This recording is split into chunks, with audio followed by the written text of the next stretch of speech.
በየቀኑ በርከት ያሉ ውጊያ ጦርነት ሊቀሰቅሱ የሚችሉ ፕሮቮኬሽንስ በየጊዜው ትግራይ ባሉ ኃይሎች ይፈጸማል። በየጊዜው ከሁሉ የከፋው አሁን በርካታ የትግራይ ልጆች በጉልበት ታፍሰው ሱዳን ላለው ጦርነት ተሽጠዋል። በሱዳን ጦርነት ውስጥ የትግራይ ወጣቶች በማያውቁት ጉዳይ ሕይወታቸውን እያጡ ይገኛሉ። ኢትዮጵያ ውስጥ ያለው ጉዳይ አልበቃ ብሎ ጉዳይ ወደ ሱዳን ተሸጋግሯል። በዚህ ሁሉ ውስጥ የትግራይ ሕዝብ ተጎጂ ነው። የትግራይ ሕዝብ የችግሩ ባለቤት ሳይሆን የችግሩ ገፈት ቀማሽ ነው። የትግራይ ሕዝብን ችግር የበለጠ ያባባሰው የውስጥ ቁስል መሆኑ ነው። የማይታይ የውስጥ ቁስል በቀላሉ የማይሽር መሆኑ ነው። መንግስት አብዛኛውን ጉዳይ በትዕግስት የሚያየው ወደ ግጭት የማይገባው ለምንድን ነው ያላችሁ እንደሆነ ዓላማ ቢስ ነው። ዓላማ የለውም። ይህንን ግጭት ከፈጸምን በኋላ አሳካን ብለን የምንናገረው አንዳች ቁም ነገር የለም። በዚያም በዚህም ብንገል ብንሞት ትርጉም የለው። ኢትዮጵያ ውስጥ በተለይ ትግራይ አካባቢ ያለው የፖለቲካል አውድ የመጥረቢያ ፖለቲካ ሰለባ ነው። ትግራዋይና ኢትዮጵያውያን የሆኑት መጥረቢያ ሶስት አክተሮች አሉት። አንደኛው አክተር ከብረት የሚሰራው የሚቆርጠው የተሳለ ነገር፣ ሁለተኛው አክተር ተጣሞ እዚያ ውስጥ የሚገባው እንጨት ነው። ሶስተኛው አክተር እንጨቱን ይዞ የሚቆርጠው አካል።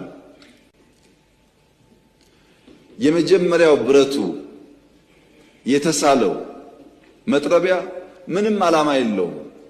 የእንጨቱን ዓላማ ይፈጽማል። እንጨቱ ሲያዘው ብቻ የእንጨቱን ፍላጎት የእንጨቱን ዓላማ ፈጻሚ እንጂ የራሱ ሐሳብ የራሱ ዓላማ የለውም። እንጨቱም የያዘውን እጅ ወደ መራው የሚሄድ በያዘው እጅ የሚታዘዝ የያዘውን እጅ ፍላጎት የሚመልስ እንጂ የራሱ ዓላማ የለውም። ቲፒኤልኤፍ እንደ መጥረቢያ ነው። መያዛው እንጨት እንደ ሻዕቢያ ነው። ዋናው አዛዦች ባለጉዳዮች ሌሎች ናቸው። ከመጥረቢያው ጋር ከብረቱ ጋር ብንጋጭ እንጨቱ እስካለ ድረስ ከእንጨቱ ጋር ብንጋጭ እንጨቱን የሚያዘው ሰው እስካለ ድረስ ዘላቂ ሰላም አናገኝም።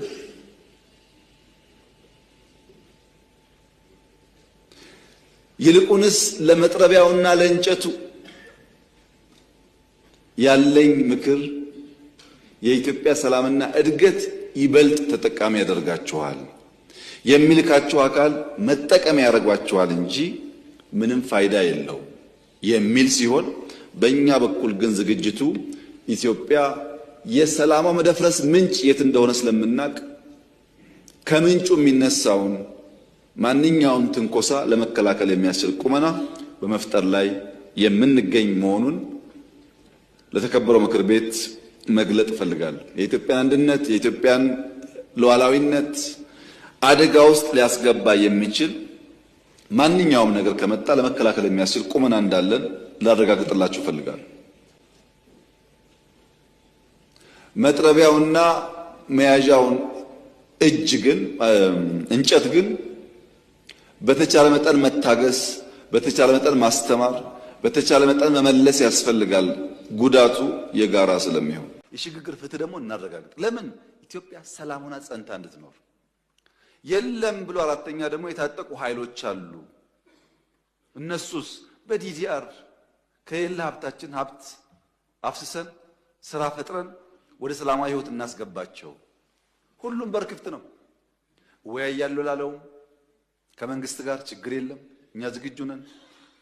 ብዙዎቹ እኮ ይወያያሉ፣ ባይዘው አሁን ሽፍታ ናቸው እንጂ ይወያያሉ፣ ይጠይቃሉ፣ ይነጋገራሉ። ሲነጋገሩ ግን የሚያሳዝነው ጉዳይ በከፍተኛ ደረጃ የትግራይ ክልል ገቢ ይበልጣል። ባለፈው ዓመት የትግራይ ይበልጣል።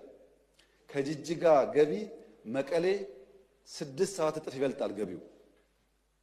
ገቢ ተሰብስቦ ከሶማሌ ክልል በላይ ከዚህ ተመድቦ እንዴት መቀሌ ውስጥ 1 ኪሎ ሜትር 2 ኪሎ ሜትር ኮሪደር አይሰራም? ይበልጣል ገቢያቸው።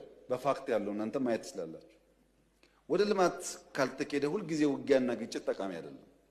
ቅድም እንዳነሳሁት 30 ዓመት ስልጣን ላይ ባሉበት ጊዜ የትግራይ ህዝብ ትናንሽ 50-100 ግድብ ቢገደብለት ኖሮ ከራሱ አልፎ ሌላ ይመግብ ነበር። እንኳን ሻዕቢያና ወያኔና ሱዳን ሌላም ቢጨመር በኢትዮጵያ ሉዓላዊነት ቅንጣት ታክል ስጋት የለም። ቅንጣት ታክል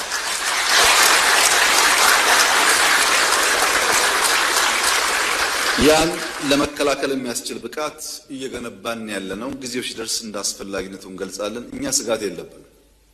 ሰዎች ባረጀ ባፈጀ ስልት ድሮ በሰራ ስልት አሁን ለመጠቀም መሞከር ጠቃሚ አይደለም። ምክንያቱም ያኔ ስልቱ የሰራው በሸበጥ ጮፈሬ የላስቲክ ጫማ መሄድ የፈለገ መቅመል የፈለገ መራብ የፈለገ ቢገባውም ባይገባውም ወስዶ የተከተለ ኃይል ነበረ። አሁን ግን 22 እና መገናኛ ህንፃ አስቀምጠህ እዛ በመቀመጥ አይሆንም ማለት ነው። ተቀይሯል ጊዜው። ሀብት እያፈራህ ሀብትን እያጣጣምክ ራስን ደግሞ ለመስዋዕት ማዘጋጀት አብሮ አይሄድም። አልፎበታልና ይሄ ምኞትም አይጠቅምም። ቅድም ብየዋለሁ፣ አሁን ደግሜ መናገር የምፈልገው የሚያስፈልገን ሰላም ነው። የሚያስፈልገን ትብብር ነው። የሚያስፈልገን አብረን መስራት ነው። የሚያጓጉ ነገሮች አሉ።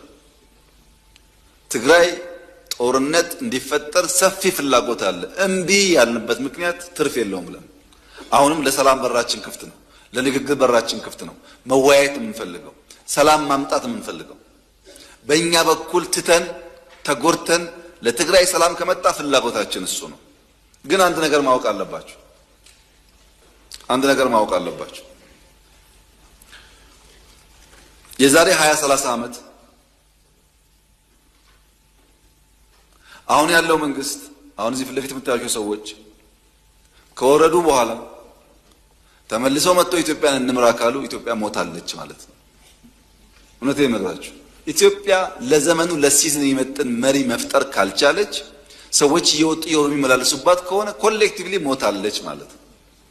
ይሄ የሚያኮራ ነገር አይደለም፣ የሚያሳፍር ነገር ነው። 50 ዓመት ፓርቲ መርተህ ፓርቲ የሚተኩ ሰዎች ካልፈጠርክ ሌላ 1000 ቢሰጥ አትፈጥርም ማለት ነው። ቲፒኤልኤፍ 50 ዓመት ፖለቲካል ፓርቲ ሆኖ አንጋፋ ፓርቲ ሆኖ ወጣቱን ትውልድ ማመን ካልቻለ ኪሳራ ነው። በፍጹም አትጠብቁ። ድልና ቲፒኤልኤፍ አራምባና ቆቦ ናቸው። አትጠብቁ። ለምን መሰላችሁ? የሚያሳየው ነገር ኒው ብለድ፣ ኒው ቶት፣ ኒው ዳይሬክሽን የማይቀበል ፎርስ በነበረው ነገር የትም አይደርስም። ያስ ቢሆን እኛ የምንፈልገው ሰላም ነው። ከማንም ቢሆን መነጋገርና ሰላም ልማት ነው የምንፈልገው። ከግጭት አናተርፍም፣ አይጠቅመንም። በተለይ ትግራይ አካባቢ የኛ ትልቁ ምኞት ባህር ዳር የምናየውን፣ ጎንደር የምናየውን፣ ጅማ የምናየውን፣ አርባ ምንጭ የምናየውን የኮሪደር ዴቨሎፕመንት መቀሌ ማየት ነው ምኞታችን እሱ። ከዚህ ውጭ ያለው ጉዳይ አይጠቅመንም፣ አንፈልገውም። የኛ ባንዳዎች የክራብ ሜንታሊቲ ያላቸው፣ ክራብ ተጠላልፎ መውደቅ እንጂ ተያይዞ ማደግ አይችልም። ተጠላልፎ መውደቅ ጠቃሚ አፕሮች አይደለም። በእኛ ሀገር ብልህ ከራሱ ጠቢብ ግን ከሰው ይማራል ይባላል። ጠቢብ መሆን እንኳ ባንችል ከኛው ስህተት ተምረን እማናድግ ከሆነ አስቸጋሪ ነው የሚሆነው። ባለፈው የፈጠርነውን ስህተት መድገም የለብንም። በቃን፣ ግጭት አያስፈልገንም። የኢትዮጵያ መከላከያ ሰራዊት አሁን ያለው አቅም ትናንትና ካለው ጋር አይገናኝም።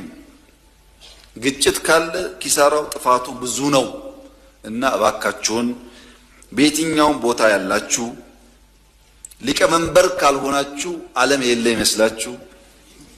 እናንተን ሊቀመንበር የሚል ማድረግ እንሰጣችኋለን፣ ግን ሰላማችሁ ስጡን። ይሄን መልእክቴ ነው። ሁሉ ጊዜ እኔ ከሌለው እኔ ካልመራው እኔ ከሌለውበት ሁሉ ኪሳራ የሚል እሳቤ አደገኛ ስለሆነ እሱን ማድረቅ ያስፈልጋል። በሁሉም ወገን ነው፣ በሁሉም ወገን። ትግራይ ብቻ አይደለም፣ ኦሮሚያም ይሰራል። ይሄ እኔ ታግያለሁ፣ እኔ 40 ዓመት ቆይቻለሁ፣ 50 ዓመት ቆይቻለሁ፣ እኔ ያለው የሚሉ ሰዎች ኦሮሚያ ውስጥም አሉ። እውነት ነው፣ ታግለዋል፣ አይካድም። ለምሳሌ የኦነግን የትግል ታሪክ ለማራከስ የሚሞክር ኦሮሞ የለም። እኔ ልንገራችሁ፣ ታግሏል። ኦነግ ኦሮሞን አንቅቷል፣ ኦሮሞን አደራጅቷል። ምንም አይናቅም፣ ክብር ይገባዋል። ነገር ግን አሁን ያለው ዘመን አሁን ያለው የሊደርሺፕ አፕሮች ያኔ ከምናውቀው ጋር ይለያል። ለዛ ደግሞ የተዘጋጀ ኃይል ሲኖር እንዲሁ ሰብሰብ ብሎ ማክበር ጥሩ ነው። መናናቅ ሲጀምር ኒው ጄኔሬሽን ብቻ ለሚናቀው። ለምሳሌ በትግራይ አይታችሁ ከሆነ ታደሰ ወረደ ማለት እድሜውን በሙሉ ወይም ጻድቃን ማለት እድሜውን በሙሉ ትግራይ ታገለ ነው። በትግል ደረጃ ደብረጽዮንና ታደሰ ወይም ጻድቃን እምብዛም አይለያዩም፣ አብረው ነበሩ። አንደኛው ጥሩ ሌላው መጥፎ ሊሆን አይችልም። ግን እየወደቅ ስትሄድ ልክ እንደ ውሃ ነው። እየወረቅ ስትሄድ መሽተት ትጀምራለህ። ማራከስ ከጎን ይጀምራል። ኦነግ ጋር ብትሄዱ እንደምታውቁት እኔና ጋሽ ዳውድ ኢብሳ ይለያያል እሳቢያችን። ግን ጋሽ ዳውድ ኢብሳ ጀግና ናቸው። ይሄንን ግን አልክድም። እኔ ላለፉት 40 ዓመታት ኮንሲስተንትሊ ለኦሮሞ ሕዝብ ታግለዋል፣ በችግር በመከራ ውስጥ። እኔ ጀግነታቸውን አምናለሁ። አብሮ የታገለው ግን አያምንም። የጋሽ ዳውድ ግሩፕ ጋሽ ሌንጮን ያራክሳል፣ የጋሽ ሌንጮ ግሩፕ ጋሽ ዳውድን ያራክሳል። ሁለቱም ግን ጀግኖች ናቸው። መራከስ አያስፈልግም፣ መማር ነው የሚያስፈልገው። ከድካማቸው ተምረን የበለጠ ሆነን መገኘት እንጂ አንዱን ማራከስ ዋጋ የለውም። ሲሚለርሊ ቲፒኤልኤፍ ትግራይ ህዝብ ያደረገው ተጋድሎ፣ የአማራ ታጋዮች ለአማራ ያደረጉት ተጋድሎ፣ የአፋር፣ የሶማሌ፣ የቤኒሻንጉል፣ የጋምቤላ ክብር ሊሰጠው ይገባል። ነቅተው ለማንቃት ሞክረዋል። ነገር ግን አሁን ዘመኑ ኤአይ ነው፣ ተላልፈናል። ብዙ መራራቆች ስላሉ አንድ ነገር እያሰቡ በአንድ ጊዜ በመስራት አይሆንም። ኦፕሬቲንግ ሲስተሙ በጣም ፈጣን ነው። ይህን አምኖ መቀበል የሚያስፈልግ ይመስለኛል። በእርግጠኝነት የምነግራችሁ ግን አምኖ መቀበል ካልቻሉ መቼም ማሸነፍ አይችሉም።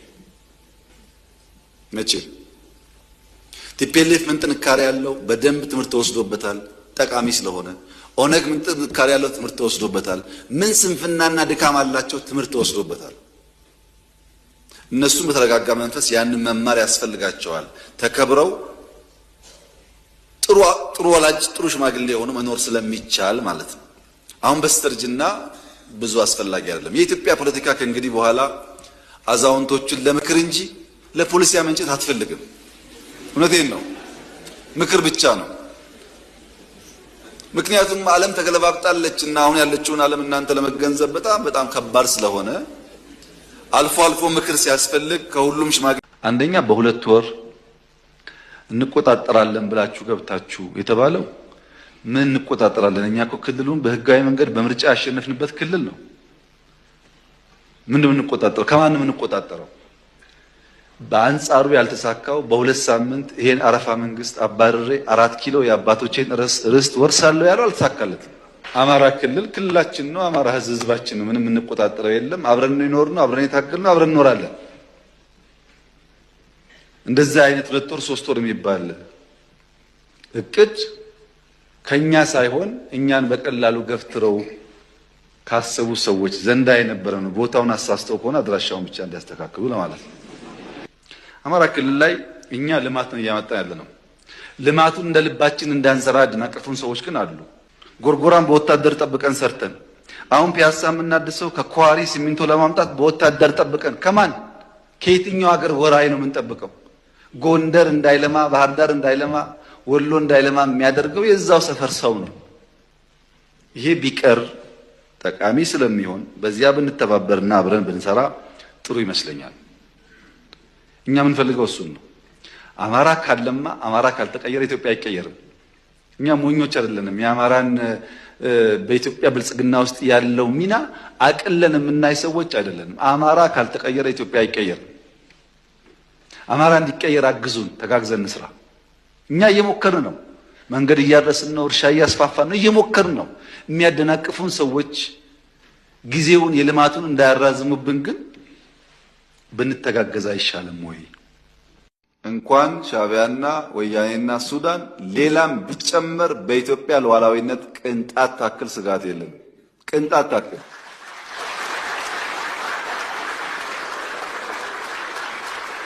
ያን ለመከላከል የሚያስችል ብቃት እየገነባን ያለነው። ጊዜው ሲደርስ እንዳስፈላጊነቱ እንገልጻለን። እኛ ስጋት የለብንም። ሰዎች ባረጀ ባፈጀ ስልት ድሮ በሰራ ስልት አሁን ለመጠቀም መሞከር ጠቃሚ አይደለም። ምክንያቱም ያኔ ስልቱ የሰራው በሸበጥ ጮፈሬ የላስቲክ ጫማ መሄድ የፈለገ መቅመል የፈለገ መራብ የፈለገ ቢገባውም ባይገባውም ወስቶ የተከተለ ኃይል ነበረ። አሁን ግን 22 እና መገናኛ ህንጻ አስቀምጠህ እዛ በመቀመጥ አይሆንም ማለት ነው። ተቀይሯል ጊዜው።